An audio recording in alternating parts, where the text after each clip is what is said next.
okay? Because they're 90% water, and now they've lost all that water coming out both ends, okay? So just a rotavirus, a norovirus, a typical GI virus in a kid can end up in any needing IV fluids, okay? They require a greater intake of water. Do you see little kids in school? They all have water bottles, right? My grandkids have great water bottles. I'm like, wow, they all have their own, they all got their names on them. This is why we know kids need to be drinking all day long. We can't send them to school, expect them to be there for 8 hours without hydrating that whole time, okay?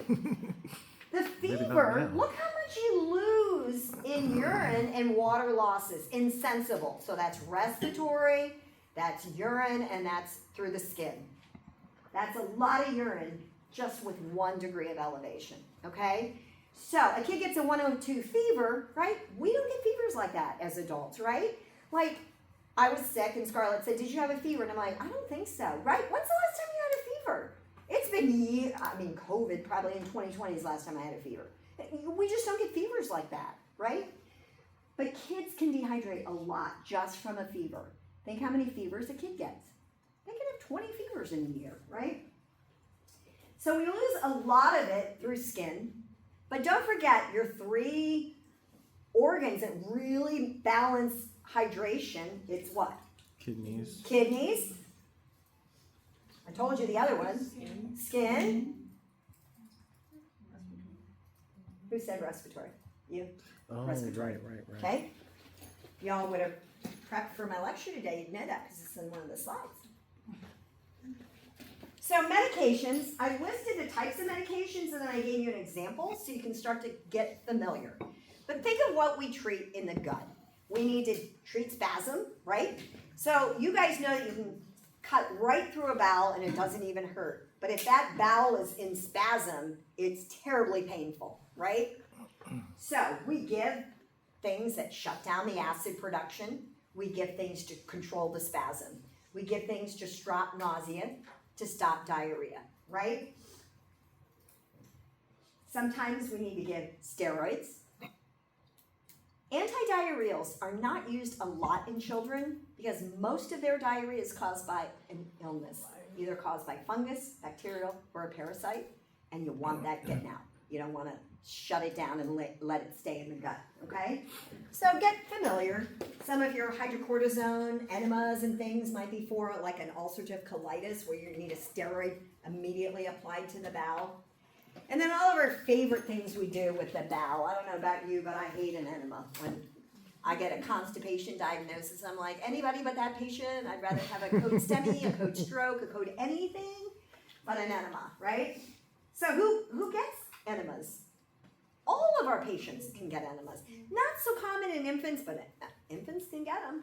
So in pediatrics, most of your constipation occurs in school-age children. We'll talk about it in a few minutes. Bowel prep, everybody's seen Go Lightly or administered it or something, right? That's a fun title name. But sometimes we clear out the bowel by giving a bowel prep. Sometimes we do feeding tubes. We're going to talk about even like cleft, lip, and palate today. And sometimes during surgical repair of that, they may need a feeding tube. IV therapy is standard for your dehydration and your vomiting illnesses. You'll see IV therapy on most of our slides today. Ostomy, sometimes we have to go in and repair the bowel and they have to have an ostomy. We'll talk about that. Oral rehydration therapy, ORT, is super common in pediatrics. This is how we treat mild to moderate dehydration. We do oral rehydration, and that's specific. So it's 3 to 5 to 15 mLs about every 15 minutes. So that's pretty labor intensive, right? So you're giving small little sips frequently, right? Rather than large volumes, okay? And then probiotics. Why do we give probiotics? To get the healthy gut flora back. So why would the healthy gut flora be gone? Antibiotics. Antibiotics is probably the common one, right? So when I prescribe antibiotics, I usually always tell the parent, pick up, the gummy probiotics or Activa or some of those yogurt smoothies and have them just to help, right? Think of all of your GI viral illnesses. Probiotics would help, right? And then we'll talk about a couple things where kids are on TPN, but not good, right? Short bowel is probably the most common one. Stool diversion, you guys should just know this. An ileostomy is small bowel, and a colostomy is large bowel. So that's the same for adults and children. So if you have a stool diversion, it's going to be one or the other, and that's their locations, just so you can kind of see. If you don't have a lot of experience, this is an example of an ostomy pouch. So when we apply these, we always put like a skin barrier on and then adhere it and make sure that these juices are not on the skin, right? Because they're very acidic and harmful to the skin and can be very irritating. So here's like a healthy stoma, which is so interesting to me that that's your small intestine, right? Mm-hmm. All right. Let's talk about some structural abnormalities. These are things that kids are born with that are wrong, okay? So cleft lip and cleft palate. For some reason I'm having difficulty with my articulation today, so bear with me. Most common craniofacial problem with children. It happens pretty commonly, 1 in 700 births. 30% of those kids also have a syndrome, Down syndrome, things like that, okay? So there's wide ranges of what this can be. It can be a small little cleft lip, or it can involve both the lip and the palate. So do you guys know, all the women in the room can know, you know where you put lip liner on? Yeah, kind of go on the outside all the way around your lip. That is called your vermilion border, okay? So when you get a laceration or a dog bite or something through that, you want like somebody who's really good at suturing, or you're gonna have a crooked smile, okay? So that's a problem, okay? When a baby's born, we don't repair the lip until they're 3 months old and the palate until they're a year. So if you look at these pictures, you can see why I'm saying some of these issues with difficulty with feeding, with altered teeth growing in, with delayed and altered speech development. They're also more susceptible to chronic ear infections. And then just difficulty feeding, right? Where they're gagging, spitting up, they might regurgitate, they might aspirate. So we use feeding devices, and you can see, right? So there's some that are just a minor little, and then there's some that involve like both sides and are much more complicated. So here's a cleft lip. So here on the left, you can see some of the examples of feeding types of nipples and devices that we would use for feeding that. So can these babies be breastfed? Yes, they can. There might be a device that we apply to the nipple that allows the baby to feed better, but they can be. So the biggest problem after, you're gonna have a team of specialists, right, in the delivery room to secure the airway. And then you need nutritionalists and specialists. The biggest problems with these beyond the feeder and grower stage, right, is the post-op stage. So you have a 3-month-old who's got a surgical repair and they're oral, right? You've got a 12-month-old who's got a surgical repair and they're still oral stage, right? So you gotta keep their hands away. So sometimes, you're preventing, touching of that. So you might mitt them, you might restrain them. It's a little complicated. And then they might need revisions to the surgery as they grow, okay? So cleft lip and cleft palate. Buccal diverticulitis, again, you've got a problem that is occurring during embryonic development. So you've got this incomplete fusion of this duct, and so what happens is you get this malrotation or an intussusception. Intussusception, we'll talk about it, the bowel just telescopes back in, and that creates a bowel obstruction. So this patient presents with bowel obstruction symptoms of pain, vomiting, and they need surgery to fix the problem. The big thing that NCLEX likes to ask you about these, and it's always a little tricky, is to understand that these kids can come in, and because of that bleeding, I'm going to have a heme cult positive stool, right? And resulting anemia. And so NCLEX is really big on buccal diverticulum. They never take it off, the NCLEX. And one of the biggest things they want you to look at and evaluate is your patient for anemia, okay? So be thinking anemia with this when you see your exam next time. How do I detect anemia in a child? You got it. All right, inguinal hernia, super common. Again, things aren't developing embryonically like they should. So your process vaginalis fails to close completely in development. And so what happens is you get a hernia in the inguinal area. And it can be either side. It's usually one side or the other, but I have seen where they have them on both sides. And so typically they just go in, make a small little incision, fix the process vaginalis by suturing it together so the intestines don't just pop through that little hernia, and it's done. My youngest had this.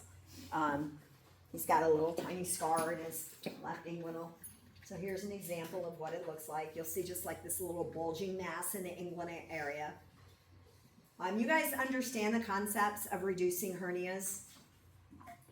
Is there anyone who doesn't understand the concept of reducing a hernia? That's when it goes back into the. That's right. Yeah. So sometimes, if it's outpouching too much, it can strangle your bowel and different things. So you want to reduce your hernia by trying to push it back in through the opening where that weakness is in the abdominal wall to prevent it from becoming incarcerated, is what they call that. Okay? Yeah. Is it usually like in pediatrics, hernia equals surgery? Because I remember in med-surg one last semester, she emphasized that like not all hernias are surgical. Like you can live with them for a while. Like it's only surgery And that's unless true. you have a bowel obstruction. That's true. Yeah. So the hernia on the right, an umbilical hernia, most of usually those goes away. resolve spontaneously by age 4 or 5. So we don't necessarily do surgery on those until the kid's 4 or 5, unless it's large. Have you guys seen large umbilical hernias before? So there's a lot of self-esteem that goes with that. Don't forget, if you got a tennis ball sitting in your abdomen, your waistband, your shorts, your pants, your underwear, everything's impacting that. And when you get naked, you've got a tennis ball sitting on your abdomen that nobody else at the pool has. Okay? What do we know about kids? They don't want to be different. Okay? So there's a lot that goes into that. But most umbilical hernias resolve by age 4 to 5. If not, they have to go have surgery. Or if it's super big won't reduce either. Okay? And it is more common in African American children. All right, I got to keep talking. Acute GI orders. Dehydration.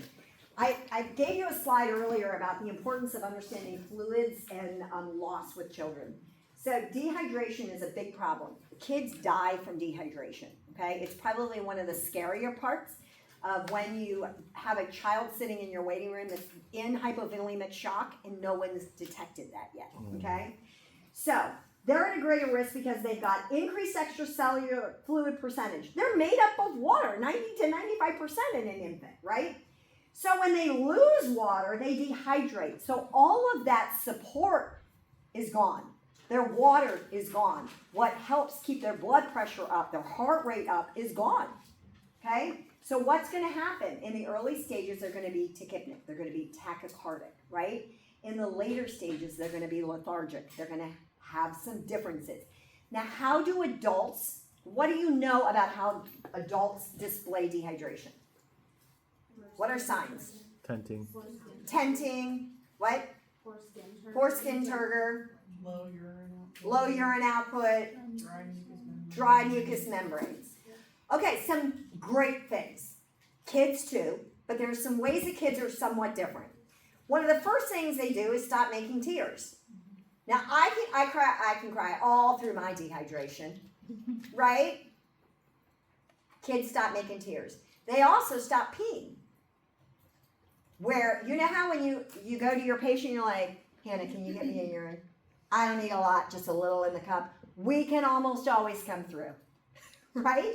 We walk out of that bathroom and there might just be this much in that urine cup, but we have produced urine. Kids can shut down their urine production, okay? So when I'm triaging a kid and I'm evaluating hydration, how many wet diapers? Are they still making tears? Because I'm going to go over and calculate their urine output, okay? Because their urine output, what's urine output? What's an adult urine output? 30. Okay, or like 3 to 4 mils per kg. Kids are 0.5 to 2.0 mils per kg per hour. So I need to know that as part of my evaluation. Okay. The other thing is a kid who has an open fontanelle, and I have that until I'm about 18 months of age, that's a really good sign. So any infant and toddler who still has an open fontanelle, the first thing I do when I walk in the room to assess that is feel the fontanelle. Now, in dehydration, what's my fontanelle going to feel like? Sunken. Sunken is the medical term, okay? If it's bulging, what am I thinking? Brain bleed. Well, No, I'm swelling thinking of the one brain. thing, increased Cranial pressure. intracranial pressure, okay? So I check my fontanelles. Are they making tears? Sure, oral mucosa, but kids have more, they're salivating like crazy. Have you seen that? The drool coming out of them, that's a later sign, right? Skin turgor still is a dry patient. Anybody you want to work with? No. Get that in your head, okay? A dry adult is much harder to treat. Their medications don't work as well. Everybody needs to be in a good, plump, hydrated status, okay? So that kid with a vomiting, dehydrated illness is not going to get better if I leave them in a severe dehydrated state. They will fail to improve, okay?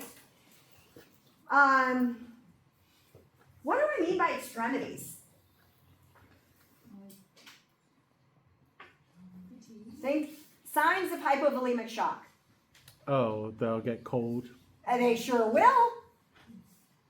I saw pictures of a lady last week who had her arms and legs amputated, and they were black. She was like 35-year-old beautiful woman sitting on her hospital bed. Why are her hands and feet black? Septic shock. Okay? Poor perfusion. Same thing. Your extremities get cool. So we've got to know what dehydration looks like in children, because kids will die from it, okay? So I will do ORT in a mild and maybe a moderate dehydration if I'm working at it, okay? But ORT is for mild dehydration. I can give you fluids every few minutes if you're mildly hydrated. That's how I treated my illness Thursday, Friday, Saturday. I just kept hydrating, okay? I didn't take Zofran, and I didn't take Imodium, okay? That means I was vomiting and having diarrhea for 3 solid days. But I stayed on top of my hydration, and I still am working on it, right?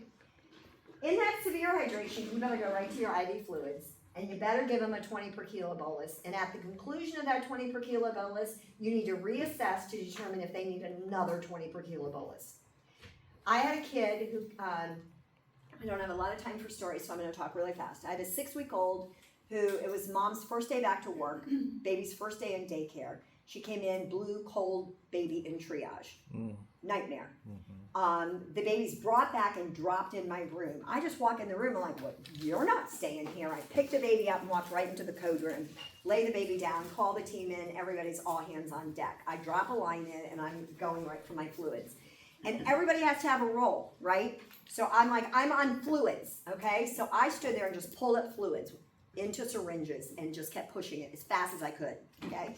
I could tell by the look of that child that I was already probably past here, and I didn't know why yet, okay? But I had a 6-week-old who has no immune system, who just went to daycare for the first day, was fine when they checked in, is dying at 8 hours later. Damn. Something massive has happened in that 8 hours, and I've got to figure it out in minutes, right? So there are times when your dehydration is at a shock level where you're not going to do a 20 per kilo bolus on your IV pump all programmed, and you go out and you sit at your desk for an hour waiting for that to go in. You're standing there pushing that 20 per kilo bolus, you're reassessing in real time, and you're pushing another 20 per kilo bolus, and you're doing it in a syringe as fast as you can, okay? That's what I did. I was on fluids. Somebody was on airway. Somebody was on helping him set up for. What do you think we needed to do urgently?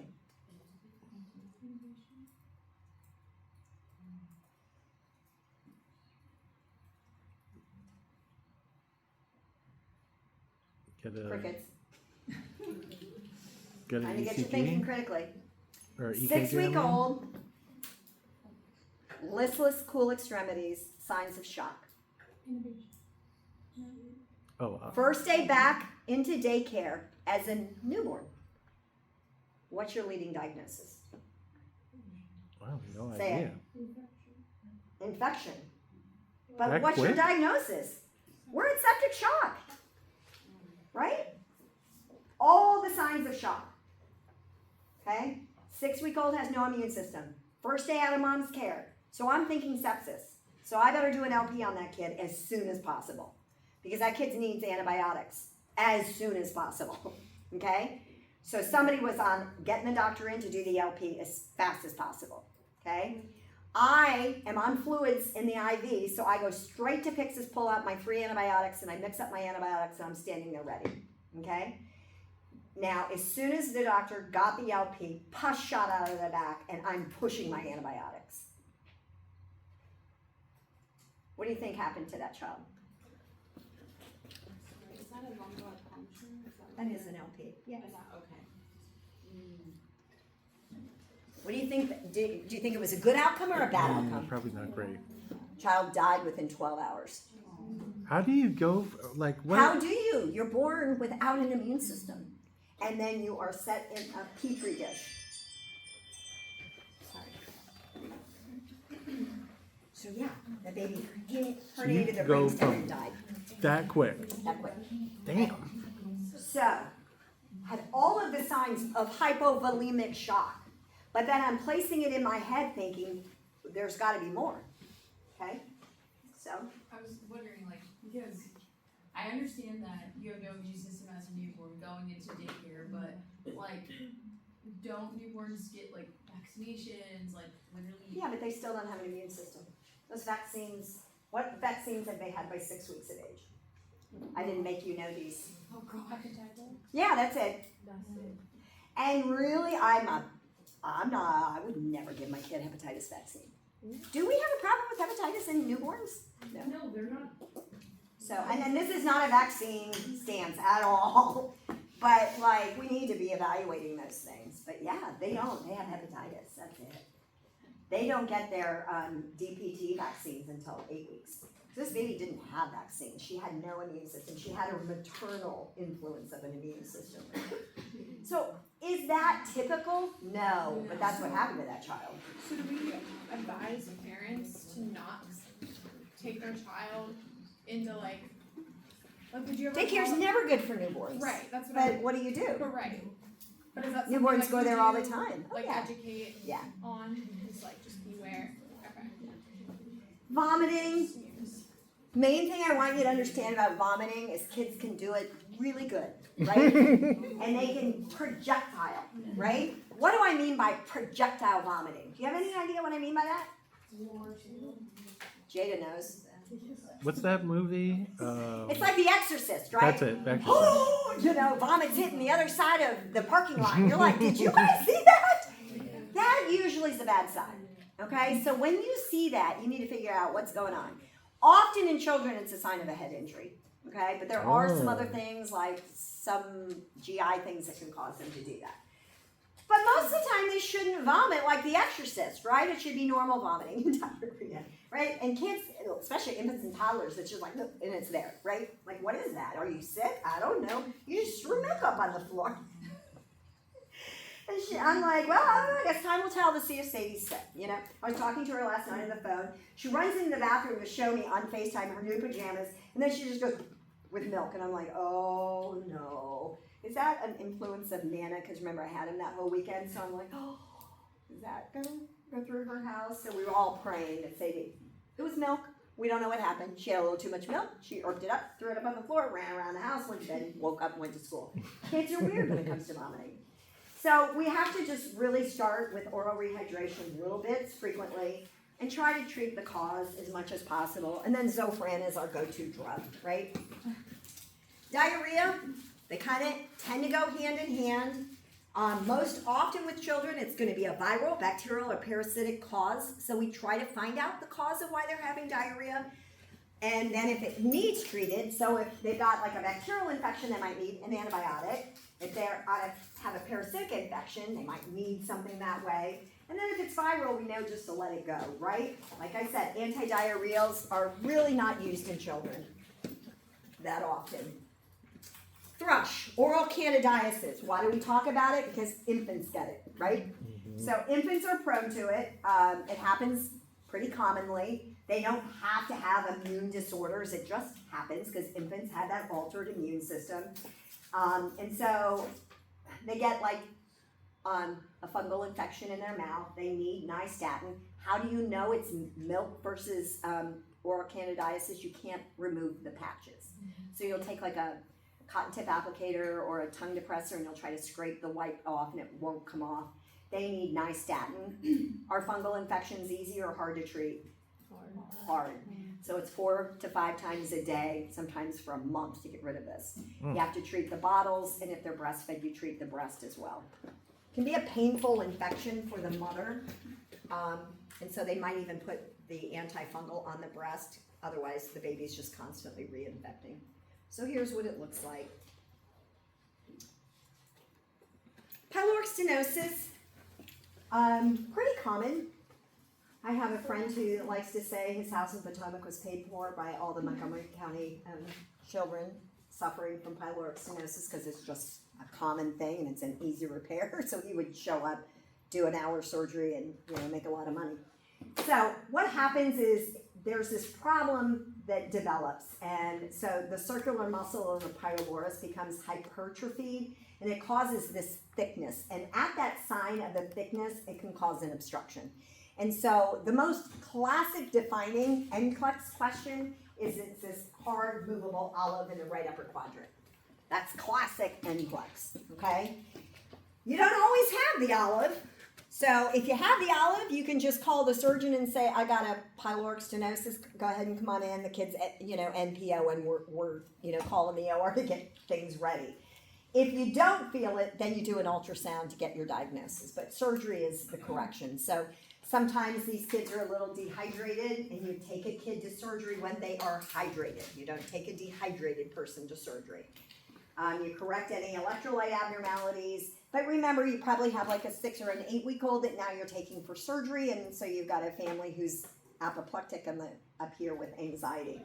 And then post-op, it's just kind of surgical repair right here, so your standard, risk of infection. But infants can eat normally about 24 to 48 hours later. It's kind of what it looks like. Intussusception, this is something that happens to both peds and adults. So the bowel just kind of telescopes in on itself, and in doing so, it causes a bowel obstruction, okay? And at that site, you get like a lot of inflammation and edema in the bowel. What's interesting about it is it can form on its own and it can kind of disengage on its own. If it doesn't and it stays, you're gonna have a patient who presents with abdominal pain, that kind of bent over, with severe pain, vomiting, diarrhea. What does NCLEX like to ask about intussusception?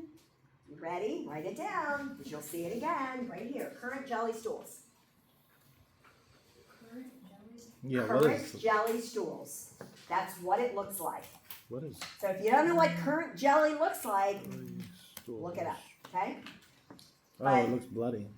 It does look bloody.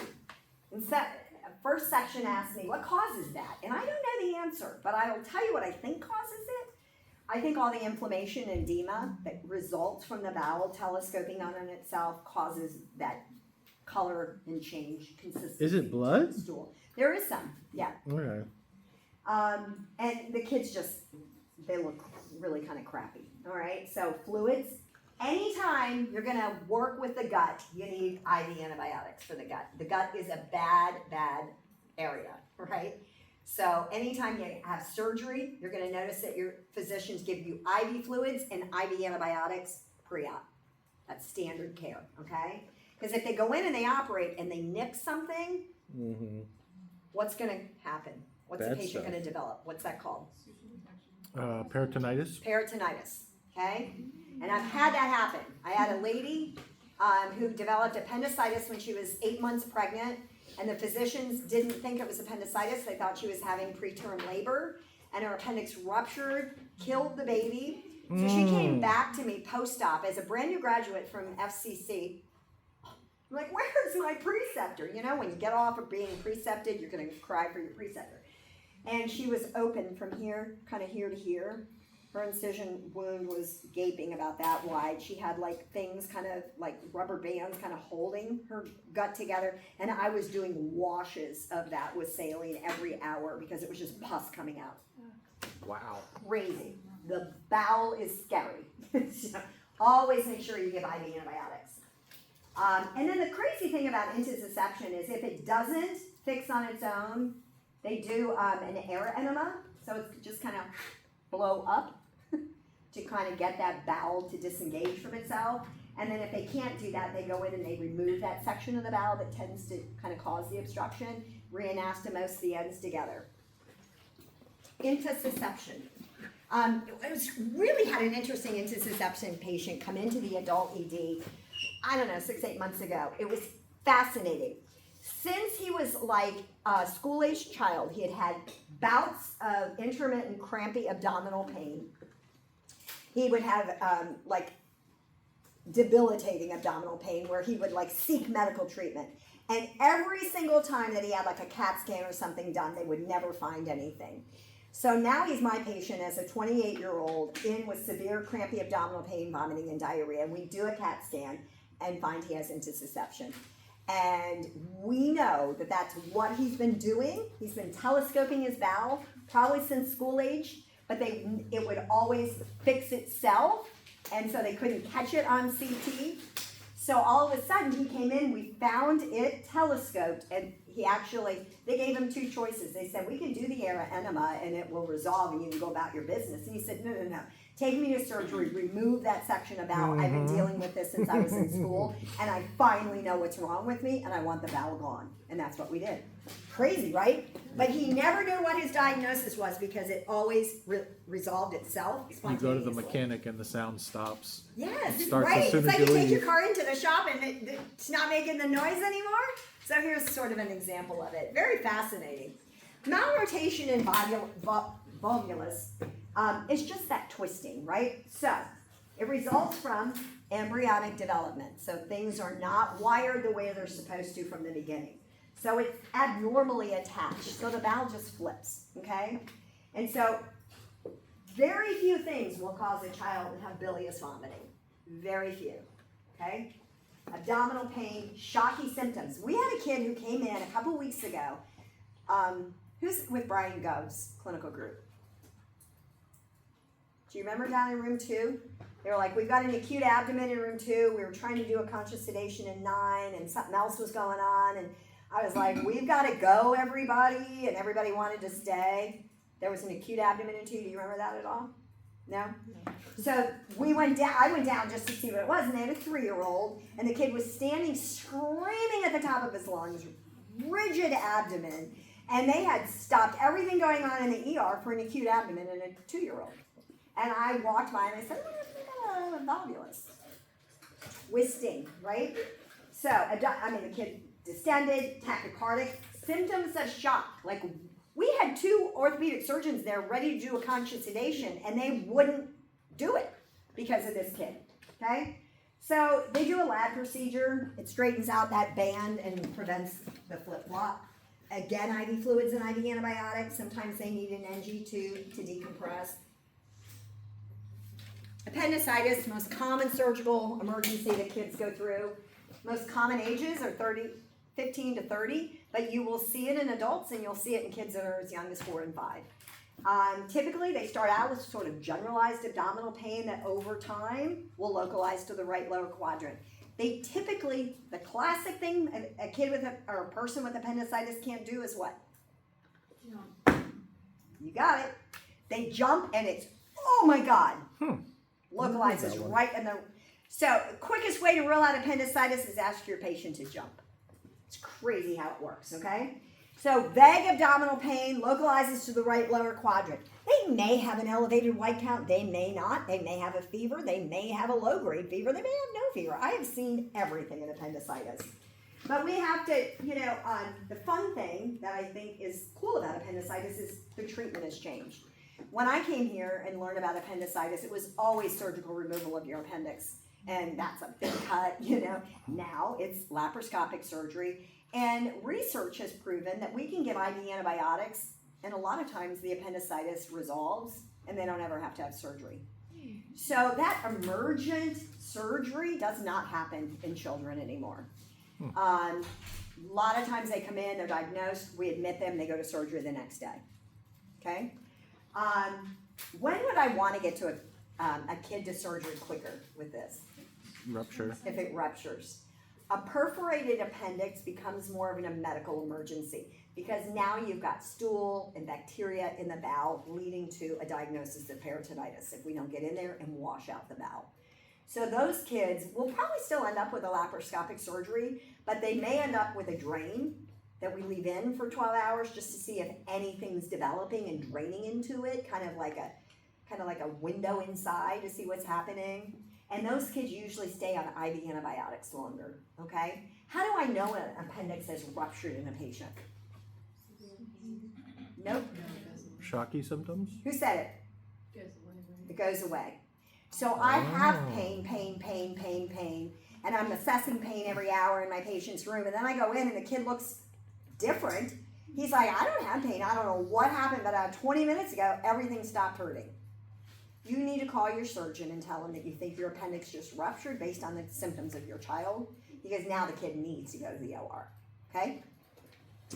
And higher risk of infection, probably gonna stay a little longer in the hospital, need more IV antibiotics, okay? All right, we're gonna move through these pretty quick. Reflux disease. So gastroesophageal reflux, we've probably all done that if we ate too much. Thanksgiving, Christmas, I've been guilty of like, ooh, didn't like that coming back up, right? That's reflux. Stomach contents kind of regurgitate back up, you feel a little acid burn in the back of your throat. What makes a disease is that's a recurring thing. And now I've got chronic changes caused by inflammation, okay? And so, kids are born, spit up is normal. You have to teach parents that. Spit up is normal, okay? But what is not normal is if you feed an infant and they're screaming and having a lot of vomiting and things. So those are kids we're gonna try some different feeding changes to see if we can tease out reflux. So I'm going to thicken my formula. I'm going to raise the head of bed while I'm feeding and for 30 minutes post-feeds, okay?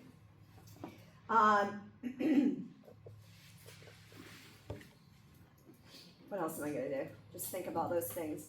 Thicken the feeds, elevate the head of bed, because these are all complications, right? These kids can be aspirating, they can be regurgitating, they can have chronic coughs, chronic respiratory infections. So we've got to kind of figure it out. Premature infants are at a greater risk and have more reflux. So part of the treatment, if you need a true diagnosis, that's an esophageal probe study. You're going to have a more acidic result. You can also look at an upper GI series. We will check for blood in the stool. Sometimes infants do have that. But most of it's going to be safe feeding and positioning and leaving the infant sitting up post-feeding.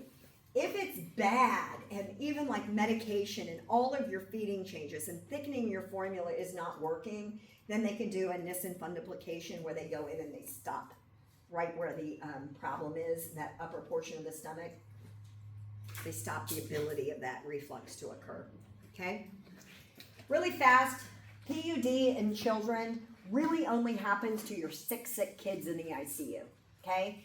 Think about it. Kids don't belong in an ICU, and when they're there for a long period of time, that causes them stressors, just like it does our adults.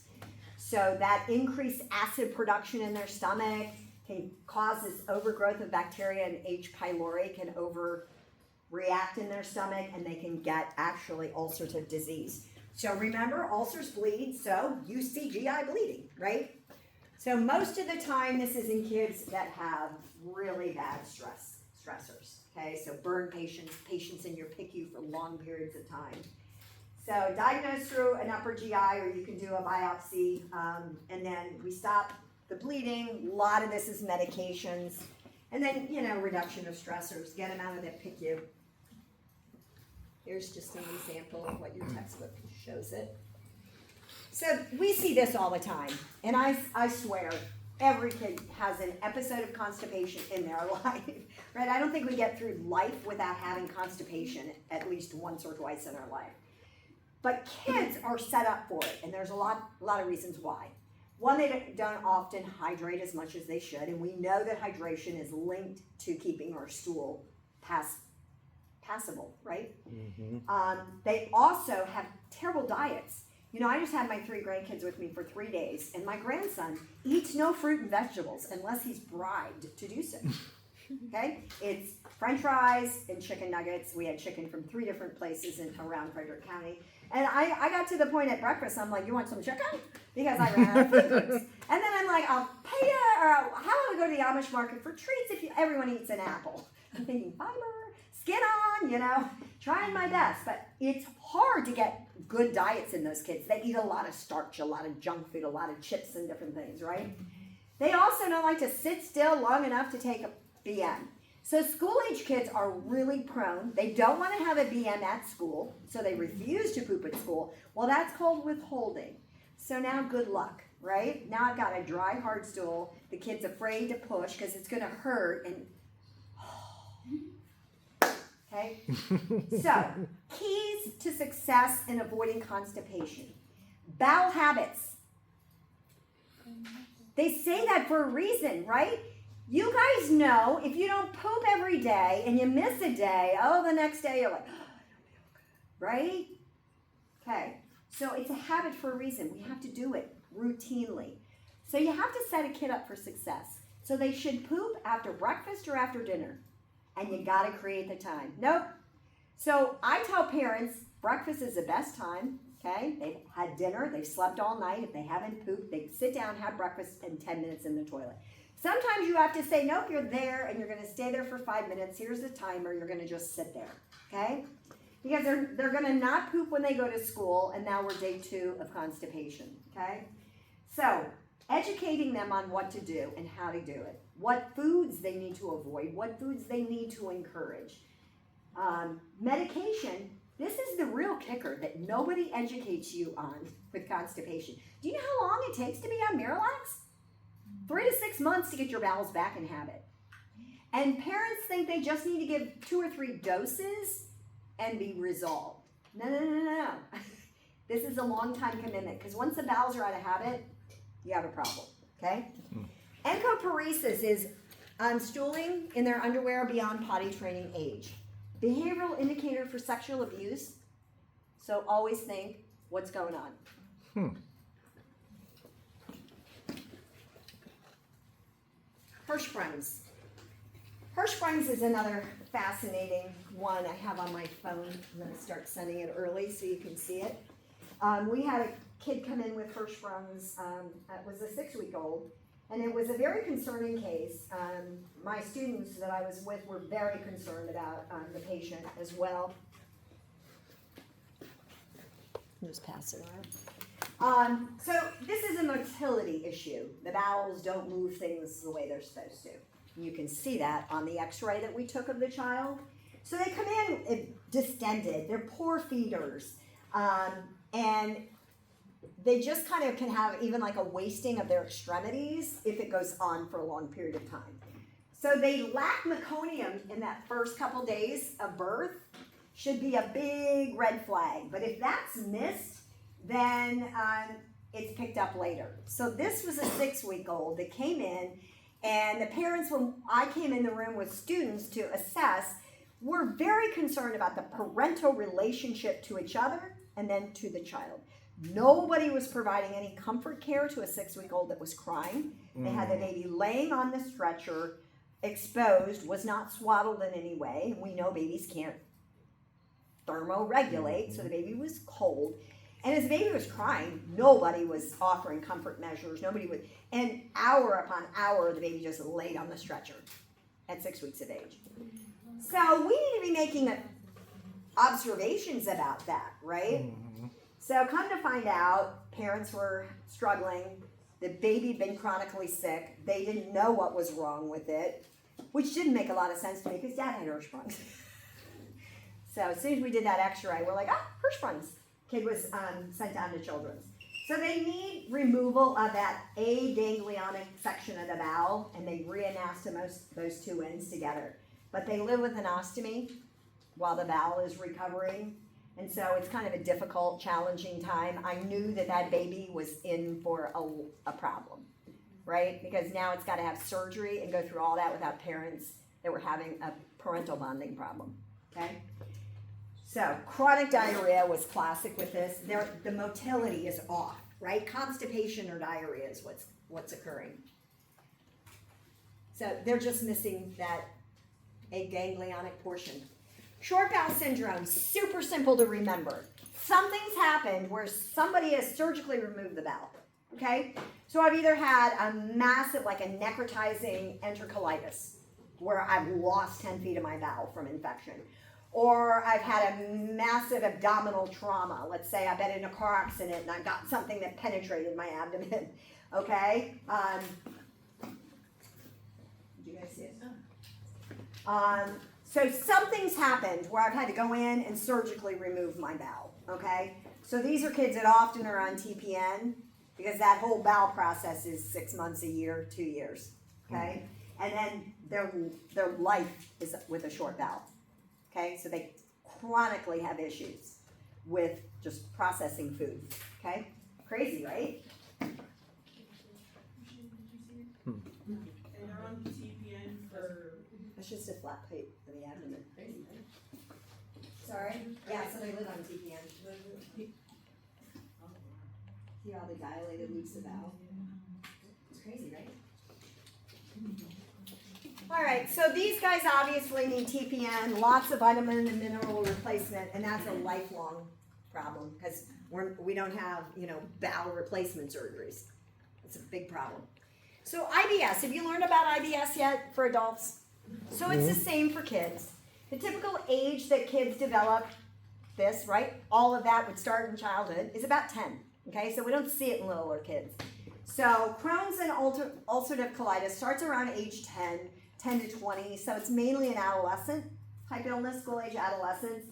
We're not exactly sure what happens, but what we've been able to find is either, you have like this autoimmune reaction or this inflammatory response. So this is a lifelong diagnosis for a child.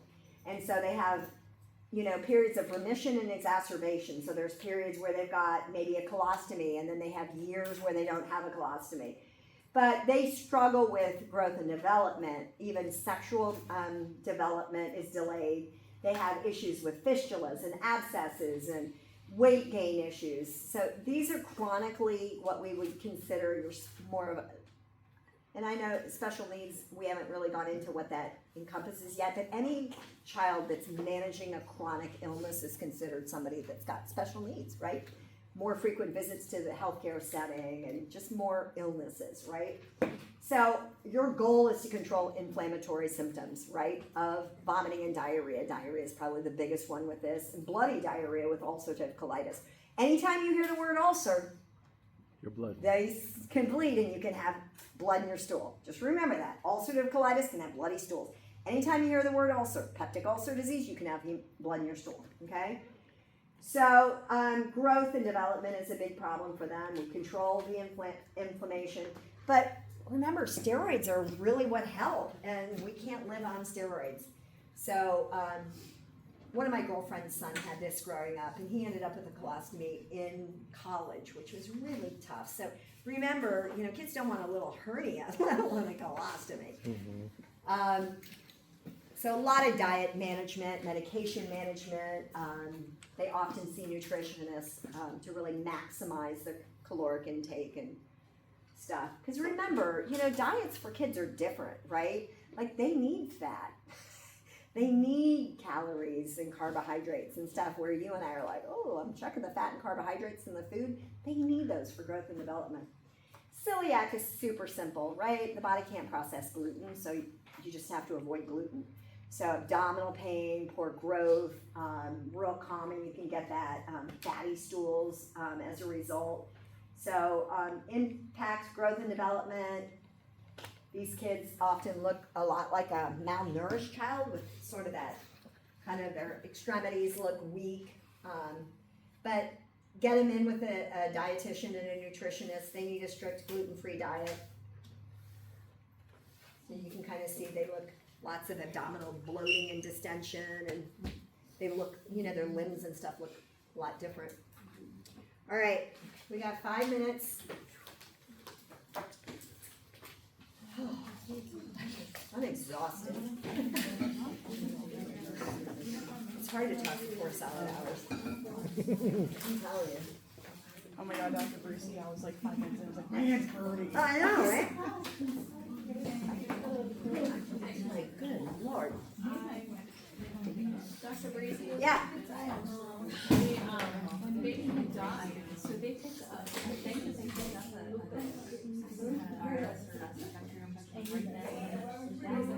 No, probably was sick or daycare, but nobody at daycare was observing the decline of the child to the degree they should have been.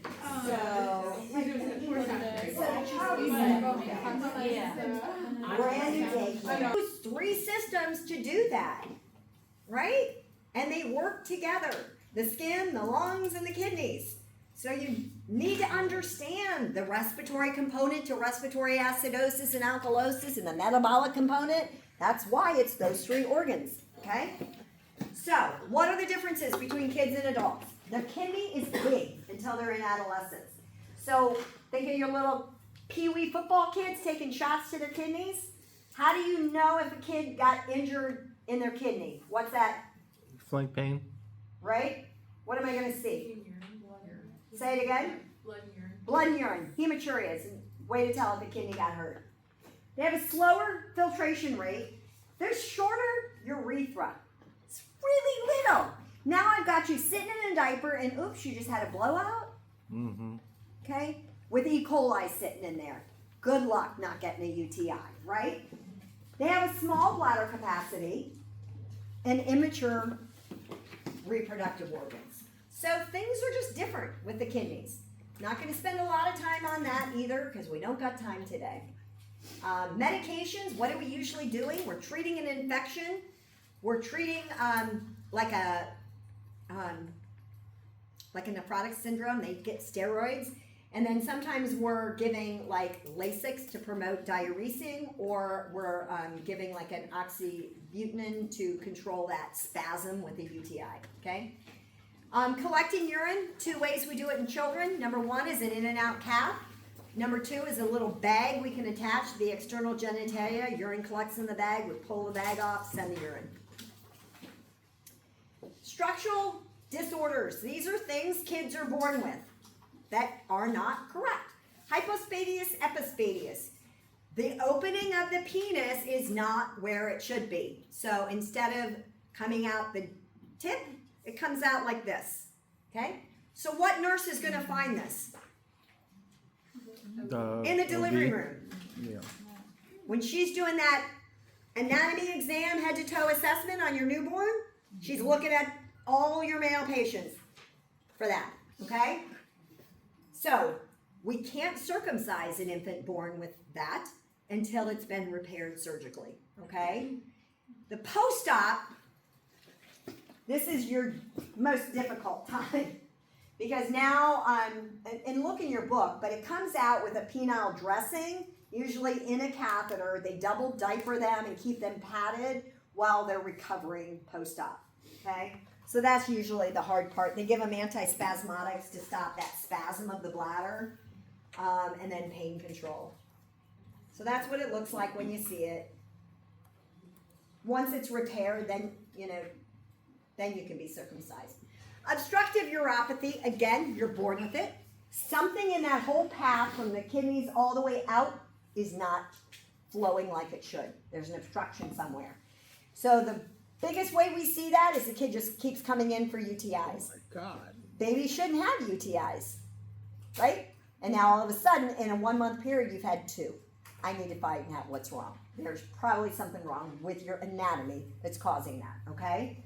So all of the symptoms of a UTI.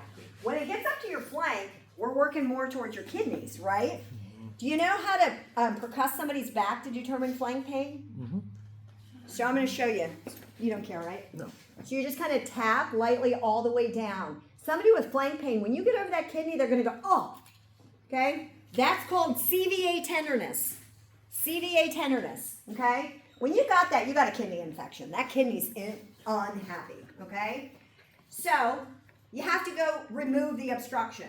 That's why your therapeutic management always involves surgery. So let's click through these pretty quick. You can see the different locations of obstructions. They just have to go remove the obstruction and fix it, okay? Hydronephrosis, we're at the kidneys and we've got our ureters, and sitting right there is this like a little valve that keeps urine from refluxing back into the kidneys, okay?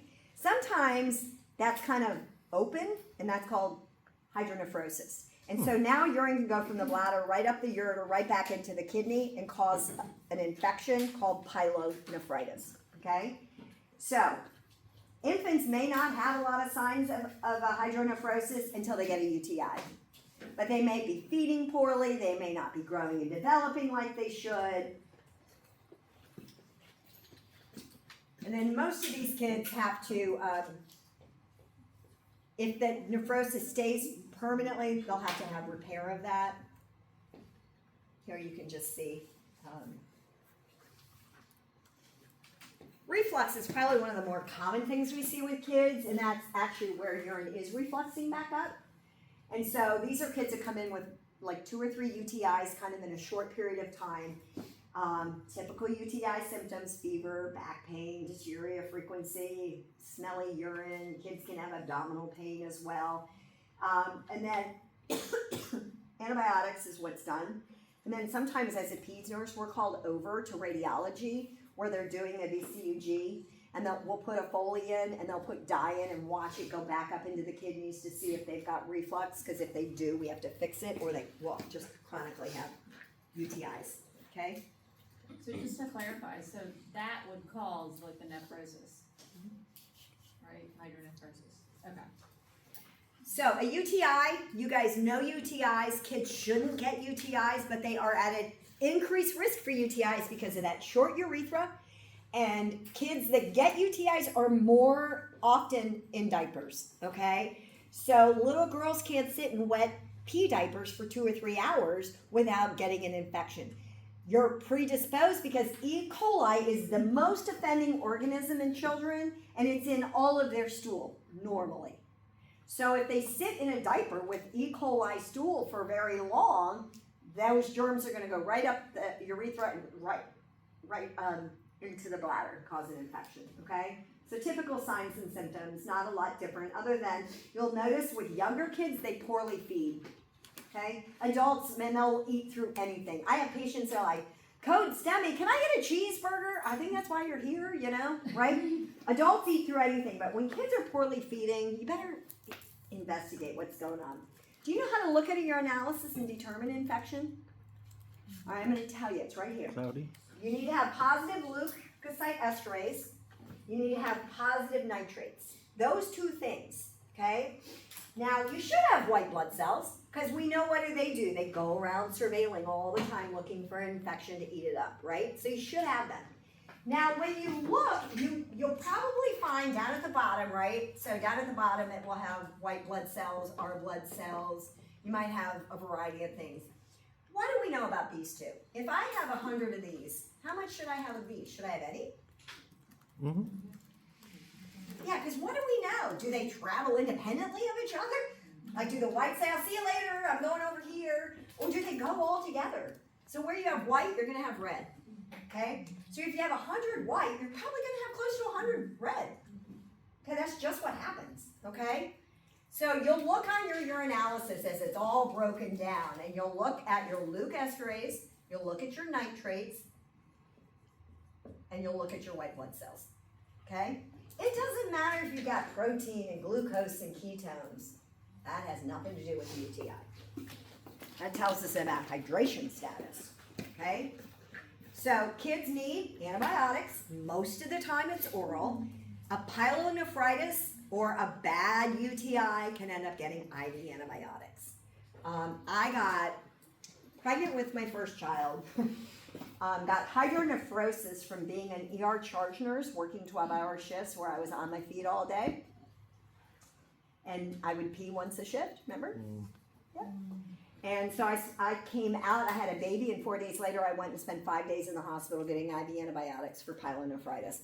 It was awful. Enuresis, bedwetting, beyond toilet training. They shouldn't do it. So you need to figure out what's going on, and it's usually always going to be a behavioral issue, okay? But it's a leading indicator of sexual abuse of children. To have a potty trained child who suddenly starts bedwetting. So I can't tell you, in almost all of the cases that were referred to me for sex abuse, almost 90% of them were bedwetting again. And I'm talking 6 and 7 year olds. Okay? So, rule out a UTI, rule out sex abuse, rule out a cause. Okay? Then we have things like bed alarms, which we can put on the bed to help train the child to wake up at the first sign of moisture. But this is going to really affect their self-esteem.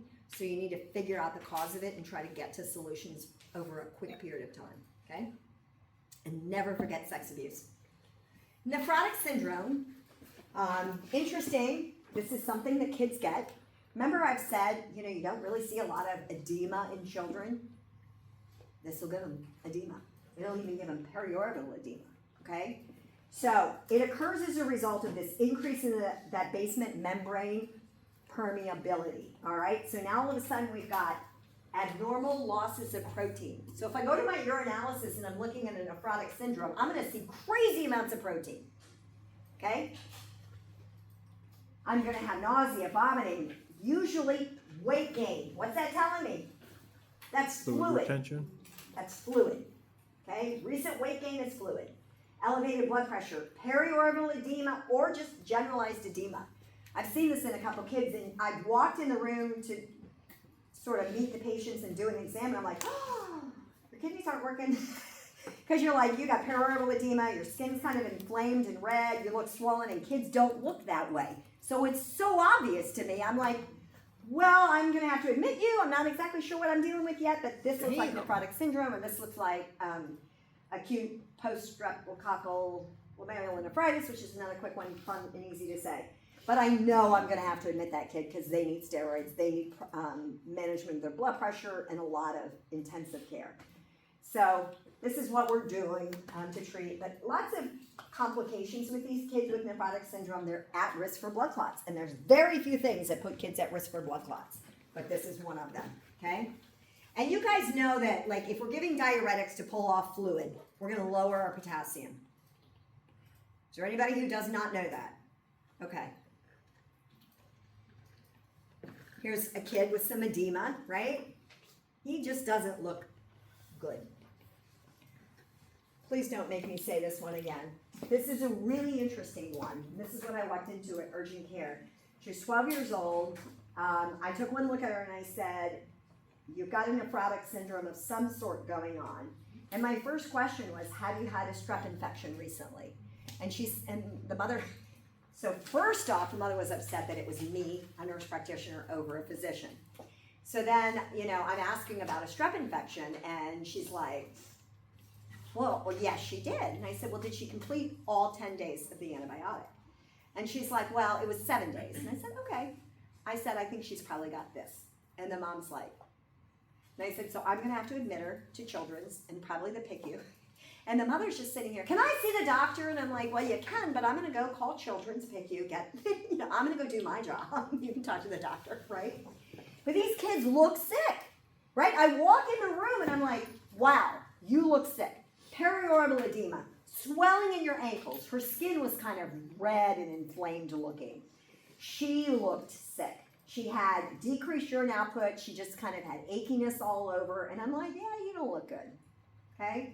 So I've got to manage her blood pressure. She was very hypertensive. So that's why these kids go to the ICU. Often they might have to be on a blood pressure control because they're really hypertensive. They get daily weights and strict INO. You know, when you send somebody to the ICU, you know how you put the urometer to measure urine output every hour? Same thing in this type of a patient, right? You would measure their strict INOs because of that edema that's building up in the body, right? And then if, you know, I tested her for strep again and she was still positive for strep. So she gets treated for strep again. So she got transferred to Children's PICU. Meanwhile, the mother's like, oh, I guess it wasn't too bad to see it. So, this is what you have. Usually a strep infection, but it doesn't have to be in the throat. Okay, they can have a skin infection of strep, and there's a lot of strep skin infections in children, right? Then they have hypertension, their urine output goes down, and they start building up the edema, right? Not uncommon to also have a skin infection, or tonsillitis, like I said, and then hematuria, fever, malaise. They just look sick. That little boy does not look sick, but they do look sick, okay? Hemolytic uremic syndrome. NCLEX likes to ask these questions, so do I, because I like to get you ready for NCLEX. Go figure. There are 3 requirements for this diagnosis. Do you know what they are? Anemia, thrombocytopenia, and acute kidney failure. You got it right. You've got to have a hemolytic anemia. You've got to have thrombocytopenia, and you've got to have an AKI. Okay? It's the triad that's required for this diagnosis. Okay? So you're going to have elevation of your BUN and creatinine. And, you know, you shouldn't normally have that with a child, right? So when you see an elevated BUN and creatinine, you're like, hold the presses, what's going on? Okay, something's wrong with that child. We had a kid with an elevated BUN and creatinine in the spring semester, and I'm like, wait a minute, let's look at that. And then I look at his urine, and his urine was listed as brown in color. I go look at his bicarb was 3. He was severely dehydrated and had an AKI. Crazy. So, 3 components usually follows a diarrhea illness in children.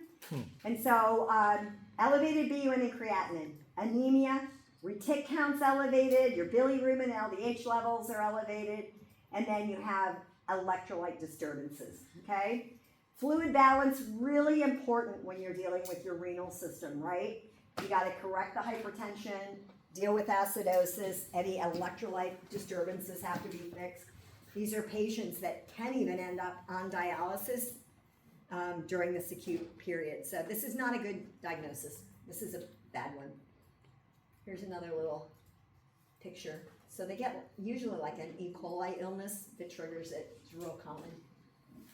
And then acute renal failure, AKIs. Kids shouldn't have it, right? So what happens?